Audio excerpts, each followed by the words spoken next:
गीता अध्ययन के सेशन में आप सभी का स्वागत। जहां हम राणा सर के साथ 15वें अध्याय को बहुत अच्छे से जान रहे हैं। आज बारी है 15वें अध्याय के छठे श्लोक की। सर, पांचवा या छठा? पांचवा। पांचवें श्लोक की। सर से निवेदन कि आज की चर्चा को शुरू करें। सर को प्रणाम। सभी को बहुत बहुत प्रणाम। अभी तक जो हमने पिछले श्लोकों में जाना है,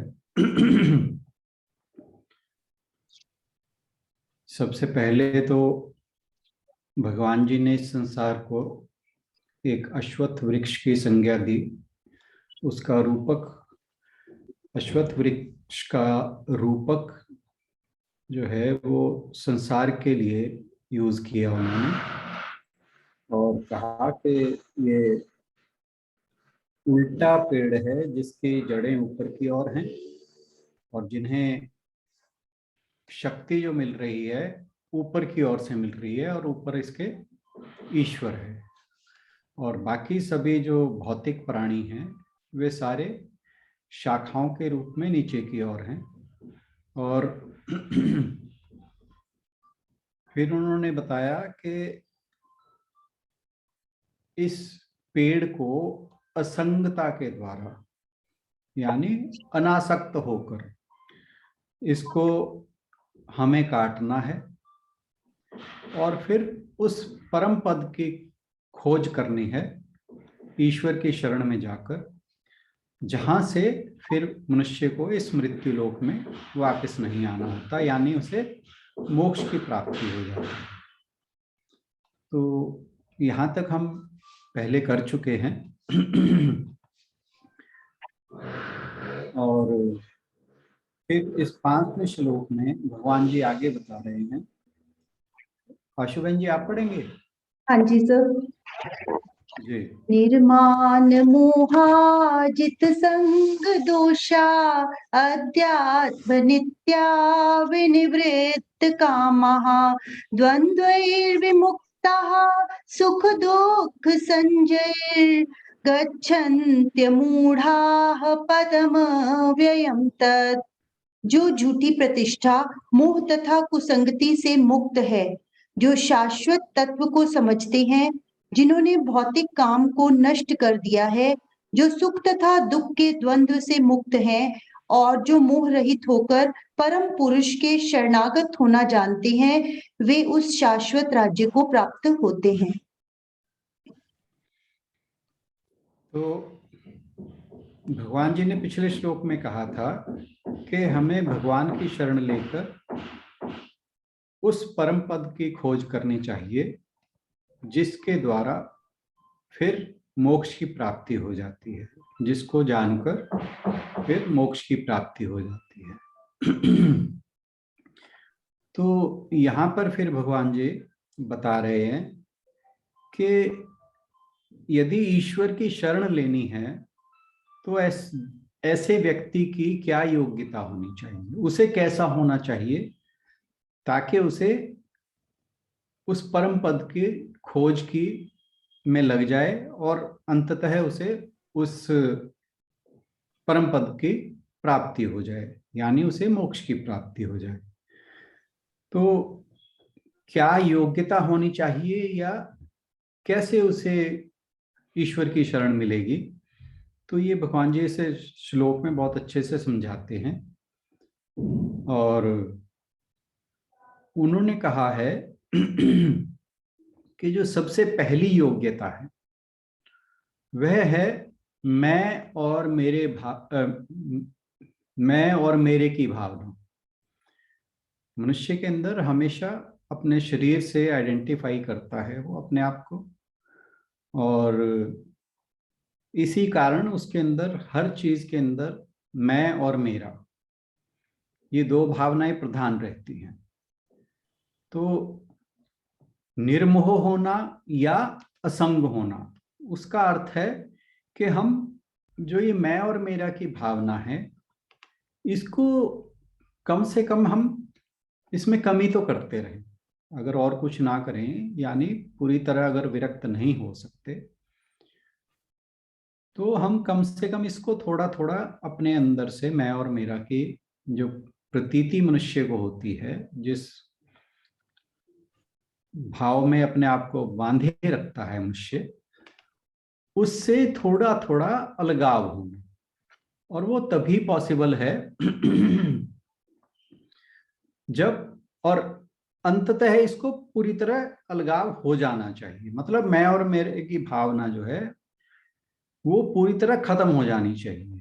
क्योंकि होता क्यों है ये? क्योंकि जो जितने भी देहधारी जीव हैं, यानी जैसे मनुष्य हैं या और प्राणी जगत हैं, उनको ये हमेशा भ्रम रहता है कि ये जो मैंने इकट्ठा किया है, जो मेरी भौतिक वस्तुओं की प्राप्ति की है, कि ये सब मैंने किया है और ये सब मेरी हैं, और इस कारण वह उन्हें और से अधिक संचित करता जाता है। और इस कारण उसके अंदर अहंकार का भाव आ जाता है, जो यहाँ भगवान जी कह रहे हैं ना, मान और मोह से रहित हो गए हैं। तो ये मान और मोह, ये दो चीजें कहाँ से आ रही हैं? कि एक तो जब मैं और मेरा का भाव होगा, तो उसके कारण क्या होगा कि हमारे अंदर ये होगा कि ये जो मैंने चीजें एकत्रित की हैं, जिन चीजों का या जिन भौतिक पदार्थों का मैंने संचय किया है, धन संपत्ति, परिवार, जो भी है, हम उसमें डिटेल में नहीं कहने की जरूरत, क्योंकि हम इन बातों को समझते हैं। तो ये सब मेरी हैं, ये सब मैंने किया है। तो यहाँ मैं और मेरा की भावना ये बहुत प्रबल हो जाती है, और इसे भगवान जी कह रहे हैं कि धीरे धीरे इसे कम करना चाहिए। क्योंकि जब तक इस भावना में से छुटकारा नहीं होगा, तो तब तक उस परम पद की प्राप्ति के लिए ईश्वर की शरण मिलना मुश्किल है। क्योंकि ईश्वर की शरण में जाने के लिए हमें सबसे पहले अपने अंदर अहंकार का भाव मिटाना होता है। और जब तक मैं और मेरा का भाव रहेगा, मैं का मतलब ये जो अहम है, जिससे अहंकार शब्द बनता है, अहम का मतलब है मैं। तो जहां मैं आ गया, वहीं फिर मेरा भी अपने आप ही आ जाएगा। ये मेरी पत्नी है, ये मेरा पति है, ये मेरे बच्चे हैं, ये मेरा परिवार है, ये मेरी संपत्ति है, ये मेरा घर है। तो ये मैं जो है वो बढ़ती चली जाएगी। और जितना आप इसके बारे में सोचेंगे कि ये मेरा है, ये मेरा है, तो उतनी ही आपके अंदर इसको संचित करने की जो स्पृहा है, स्पृहा का मतलब इच्छाओं को पूरा करने की जबरदस्त प्रबल इच्छा, कि जो भी हमारे अंदर मन में इच्छाएं, जैसे हमने संकल्प की बात की थी, तो उन संकल्पों को पूरा करने में लग जाते हैं कि नहीं, मैंने ये कर लिया अचीव, तो अब इसके बाद ये प्राप्त करना है, ये हो गया। तो जब वो चीजें बढ़ती चली जाती हैं, जब हमारे जो हम संचय करते हैं, जब उनमें वृद्धि होती है, तो वो एक मकड़ी के जाले की तरह वो फैलता जाता है और वो मनुष्य को जकड़ लेता है। फिर उसमें अहंकार का भाव बढ़ता चला जाता है। इसीलिए हम कभी कभी बात करते हैं कि जो ज्यादा रिच लोग हैं, ज्यादा अमीर लोग हैं, उनके लिए, क्योंकि उनकी संग्रह शक्ति बहुत ज्यादा हो चुकी है, तो उनके लिए वो मैं और मेरा का भाव त्यागना बड़ा मुश्किल हो जाता है। तो अब क्या है कि जब मनुष्य के मन में ये अज्ञान से अभिमान उत्पन्न होता है, तो होता क्या है कि वो जो कुछ भी उसने अचीव किया है, संग्रहित किया है, वो सोचता है कि ये सब कुछ मेरे भोग के लिए है। अब वो मैं की जो भावना है वो हर चीज में फैलती चली जाती है। अब ये जो हम जो कुछ भी अर्जित करते हैं, जो कुछ भी इकट्ठा करते हैं, जो कुछ भी संचित करते हैं, क्या पहले तो ये सोचना चाहिए ये हमारा है भी? ठीक है, भगवान ने हमें हमारे पूर्व जन्मों के कर्मों के अनुसार अगर कुछ दिया है, तो अगर वो मेरा है तो फिर मृत्यु के पश्चात मेरे साथ क्यों नहीं जाता? ये इस पे थोड़ा सा विचार करने की जरूरत है। जब भी हम इन वास्तविक तथ्यों की और विचार या मनन करते हैं, फिर हमें वास्तविकता का थोड़ा थोड़ा भान होने लगता है। और जब वो भान आना शुरू होता है, वो एक भावना शुरू होती है आने की, नहीं ये अगर क्वेश्चन मार्क पे लग गया कि वाकई क्या मेरा है, तो फिर इसका मतलब है उस व्यक्ति के अंदर आध्यात्मिक भावना प्रबल होने लगी है, उसके अंदर कुछ और जानने की इच्छा जागने लगी है। क्योंकि जब तक मैं और मेरा भाव रहेगा, मैं और मेरा का भाव, तब तक ये लगता है कि ये सब कुछ मेरा है। परंतु जहां ये भाव आए कि ये मेरा नहीं है, फिर ये लगने लगता है कि नहीं, सब कुछ ईश्वर का है। और जब ये लगेगा कि सब कुछ ईश्वर का है, फिर क्या होगा? फिर ईश्वर के प्रति श्रद्धा का भाव भी आएगा, उसके प्रति शरणागत भी होगा मनुष्य। और जब तक वह उसे अपना समझता है, हर भौतिक पदार्थ को अपना समझता है, अपने संचित जो उसने धन संचय, धन या जो भी है, जो भी उसके संग्रह की चीजें हैं, जब तक उन्हें समझता है, तब तक उसमें ईश्वरीय भाव का विकास नहीं होता, क्योंकि उसको लगता है कि मैंने प्राप्त किया है और यह मेरा है। और जहां उसे एक प्रश्न चिन्ह लगा उसकी सोच पे कि नहीं, ये मेरा है भी या नहीं, क्योंकि ये मेरे साथ नहीं जाएगा, फिर व्यक्ति को ये सोचना चाहिए कि मेरे साथ के जो भी लोग हैं, मेरे माता पिता हैं या उनके माता पिता थे, क्या उनके साथ सब कुछ गया? जब धीरे धीरे विचारणा बढ़ने लगती है, फिर व्यक्ति को ईश्वरीय सत्ता का आभास होने लगता है कि नहीं, कुछ और है जो इस सब चीजों का स्वामी है। मैं इस चीज का स्वामी नहीं हूं, इन चीजों का स्वामी नहीं हूं, कोई और है।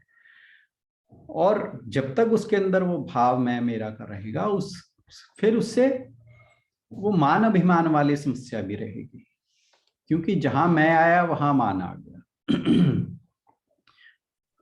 एक जैसे हम एग्जाम्पल लेते हैं, आपने ऑब्जर्व किया होगा घर में भी, अपने वर्क प्लेस पर भी और जगह भी, कि मान लीजिए एक टीम किसी प्रोजेक्ट पे काम कर रही है, चाहे वो घर में खाना बनाने की बात क्यों ना लें हम, जैसे 2-4 लोग बन के कोई रेसिपी तैयार कर रहे हैं, या किसी ऑफिस में कोई प्रोजेक्ट पर काम किया जा रहा है, तो कोई व्यक्ति ऐसा होगा, जैसे एक काम टीम कर रही है, पर कोई ना कोई व्यक्ति ऐसा निकल आता है, वो कहता है ये सारा काम मैंने किया है।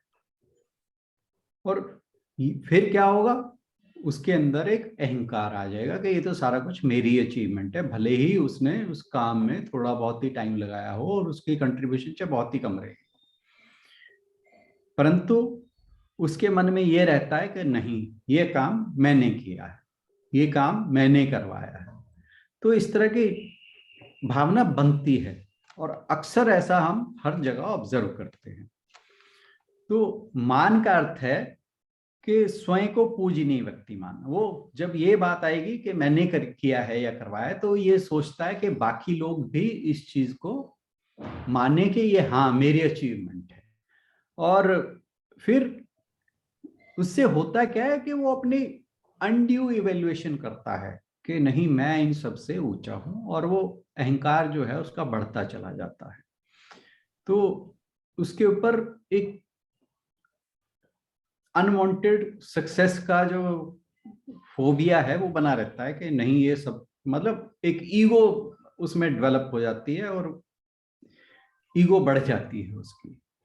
फिर जब ऐसी स्थिति हो जाती है, फिर उसे वो वास्तविकता से परे चला जाता है। और अगर हम इसे स्पिरिचुअलिटी के टर्म्स में देखें, तो जहां हम वास्तविकता से दूर गए, तो ऐसे हम ईश्वर से दूर चले गए। ज्यों ज्यों हम वास्तविकता के पास जाएंगे, तब हम ईश्वर के नजदीक होते चले जाएंगे। ऐसे ही मोह जो है वो क्या चीज है?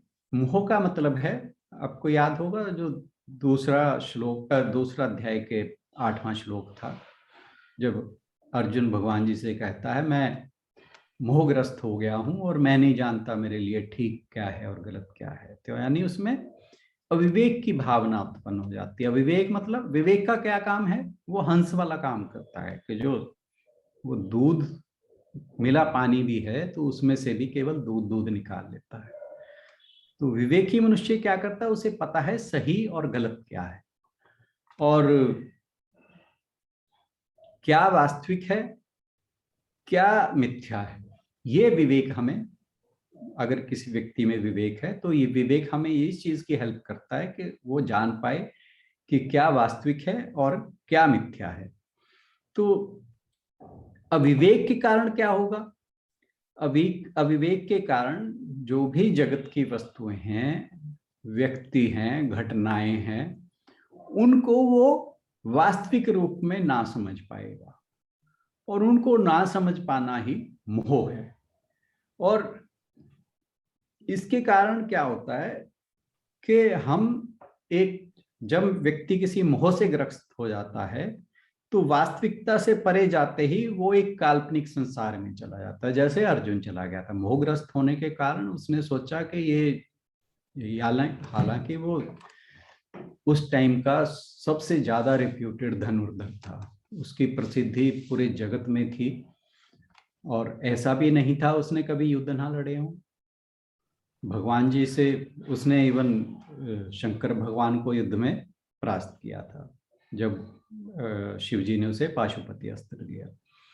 तो कहने का मतलब ये है, जब हमारे अंदर विवेक उत्पन्न होता है तो हम वास्तविकता को ना समझकर एक काल्पनिक संसार में चले जाते हैं, हम एक अपना ही संसार बना लेते हैं और फिर जब ये काल्पनिक संसार बन गया उसी में हम विचरण करते हैं, फिर हम ईश्वर से दूर होते चले जाते हैं।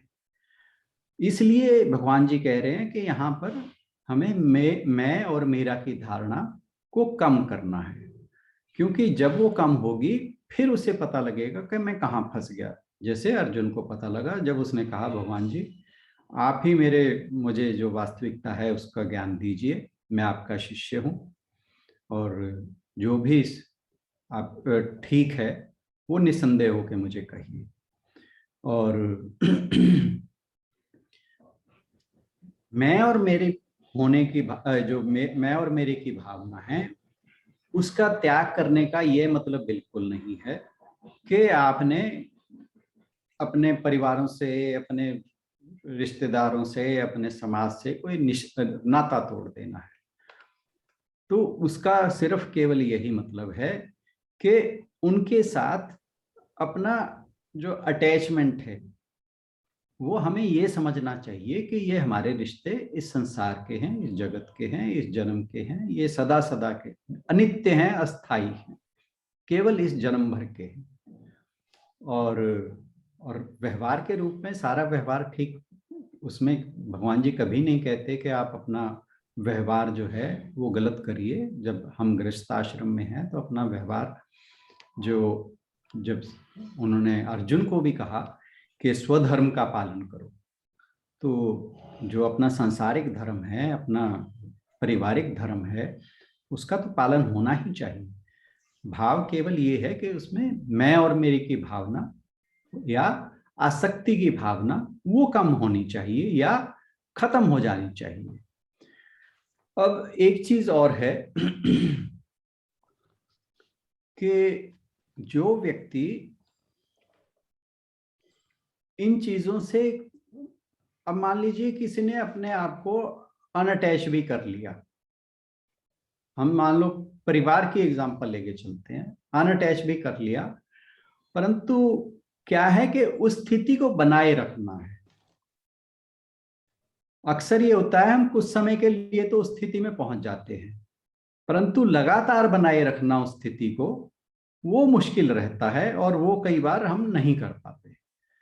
जब तक वो नहीं होगा तो क्या है कि हम बार बार उस जो अटैचमेंट है हमारी एक अस्थाई समय के लिए हम उस अटैचमेंट से हट जाते हैं, परंतु क्योंकि हम संसार में रह रहे हैं, हम परिवार के साथ रह रहे हैं, हम समाज के साथ रह रहे हैं, तो उसमें वापस जाने का खतरा लगातार बना रहता है।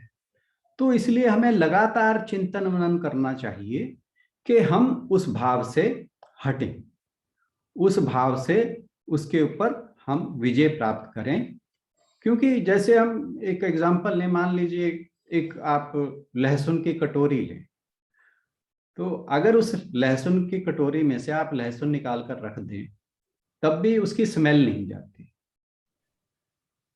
और ऐसा ही संसार है कि जब हम संसार से अगर कुछ देर के लिए विरक्त भी हो जाएं, क्योंकि हम संसार में रह रहे हैं, तो उससे अटैचमेंट होना, बार बार अटैचमेंट होना, वो स्वाभाविक है।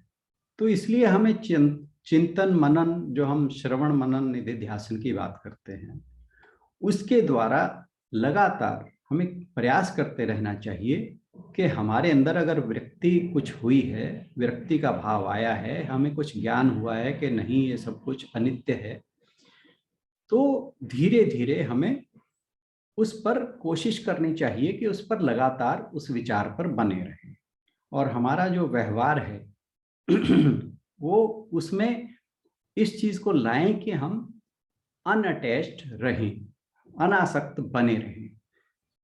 अगर कुछ क्षणों के लिए होता भी है तो वापस हमें, अगर क्योंकि संसार में बैठे हैं, शक्ति दोबारा दोबारा होती रहेगी, तो हमें बार बार प्रयास करके अनासक्त होना है।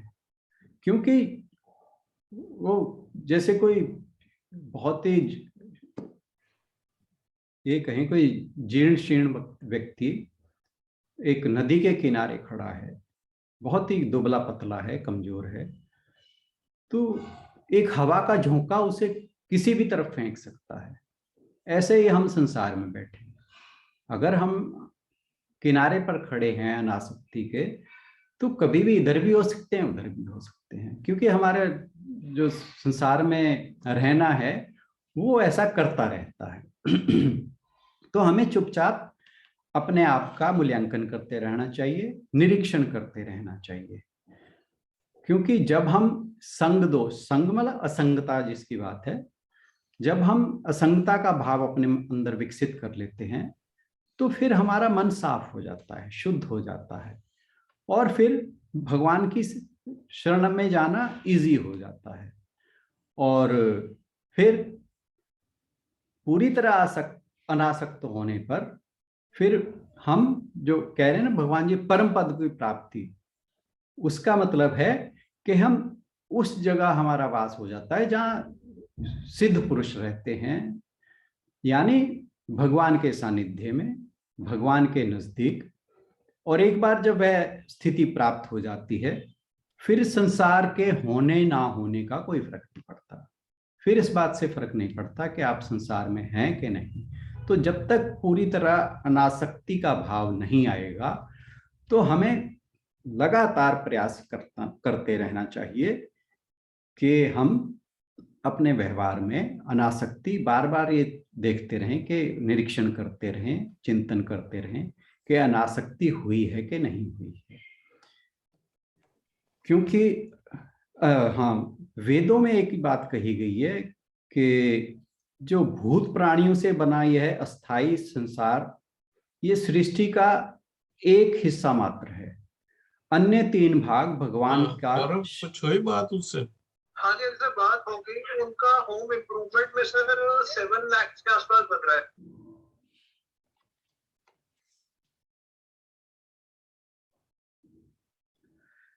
तो कि भूत प्राणियों से बना यह अस्थाई संसार, जो पूरी क्रिएशन है या ब्रह्मांड कहिए, उसका केवल एक हिस्सा मात्र है, और बाकी जो 3 भाग हैं वो भगवान का शाश्वत निवास है, और वह हिस्सा जो है वो जन्म मृत्यु से परे है।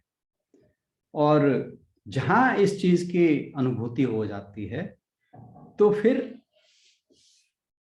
इसको हम एक और एग्जांपल से भी समझ सकते हैं कि जैसे क्योंकि जब हम संसार में हैं तो बंधनों में जकड़े हुए हैं।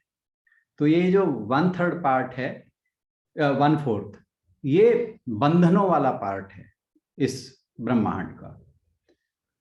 जैसे कोई एक शहर है, उसके अंदर जो जेल है वो एक छोटा सा हिस्सा होती है।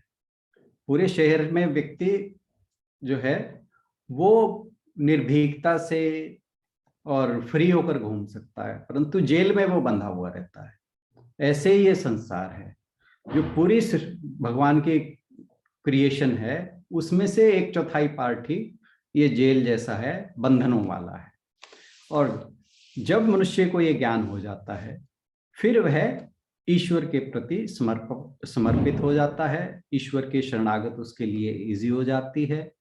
फिर वो जो ईश्वर का निवास बताए है वहां तक पहुंचने में सक्षम हो जाता है। आज के लिए इतना ही, धन्यवाद। किसी का कोई प्रश्न हो इस श्लोक को लेकर या कुछ भी कोई विचार रखना चाहे तो हमारे पास 2 मिनट है। सॉरी, कल मैं भूल गई थी 15वें अध्याय का हम आजकल उच्चारण कर रहे हैं, तो वो 10 मिनट मैंने आज 5:30 से 5:40 के रखे हैं हर रोज उच्चारण के, और 5:40 से सर का सेशन स्टार्ट होगा। और सूद सर का सेशन हम 10 मिनट और डिले कर रहे हैं, 6:10 से सर का सेशन स्टार्ट हुआ करेगा। आज मैंने मैसेज डाल दिया था, उम्मीद है आप सबने देख लिया होगा। अगर किसी का कोई प्रश्न है तो जरूर रखें, कोई भी बात रखना चाहें इस श्लोक को लेकर, टेक अवे।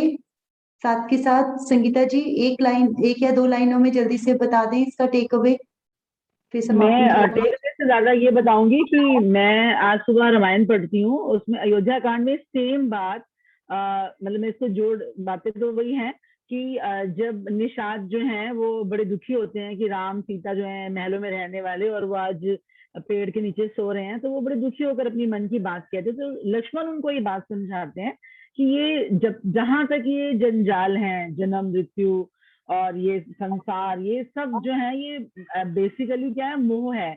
और जिस तरह से इंसान जो है, ये सब दृश्य जो है ये दृश्य हैं, सिर्फ पलक झपकने, ऐसे सच नहीं है ये।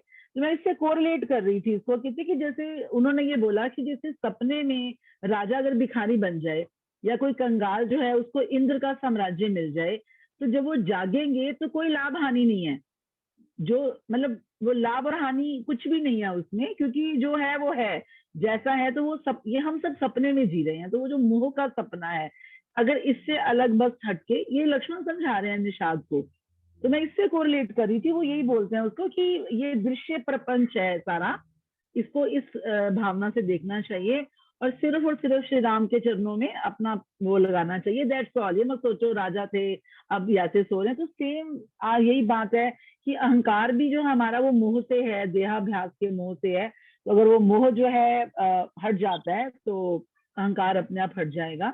और जब अहंकार हट जाएगा तो सर ने जैसे बोला कि पारिवारिक और सामाजिक और जो भी हमारे दायित्व हैं, राष्ट्रीय दायित्व भी होते हैं, सामाजिक भी हैं, पारिवारिक भी हैं, तो उसके अंदर जो भी संगतियां आती हैं वो हट जाती हैं। जो उसके अंदर त्रुटिपूर्ण है मोह के कारण, वो हट जाती है। कर्तव्य अपना रहता है, शुद्ध कर्तव्य भाव, उसमें फिर आप वो मोह हट गया तो अहंकार भी हट गया।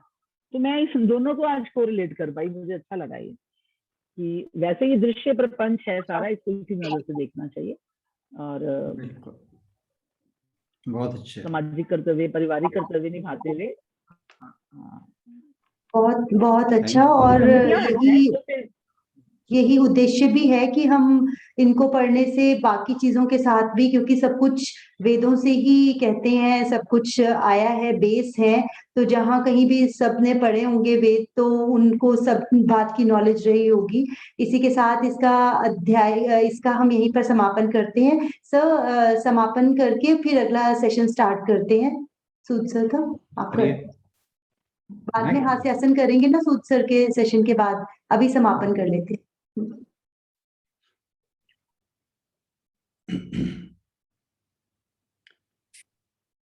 सर्वे भवन्तु सुखिनः, सर्वे सन्तु निरामया, सर्वे भद्राणि पश्यन्तु मा कश्चित् दुःखभाग् भवेत्। अस्तो मा सद्गमय तमसो मा ज्योतिर्गमय मृत्योर्मामृतं गमय। ओम शांति शांति शांति। हरि ओम। Thank you so much Rana sir. कल मिलते हैं दोबारा से अगले श्लोक के साथ।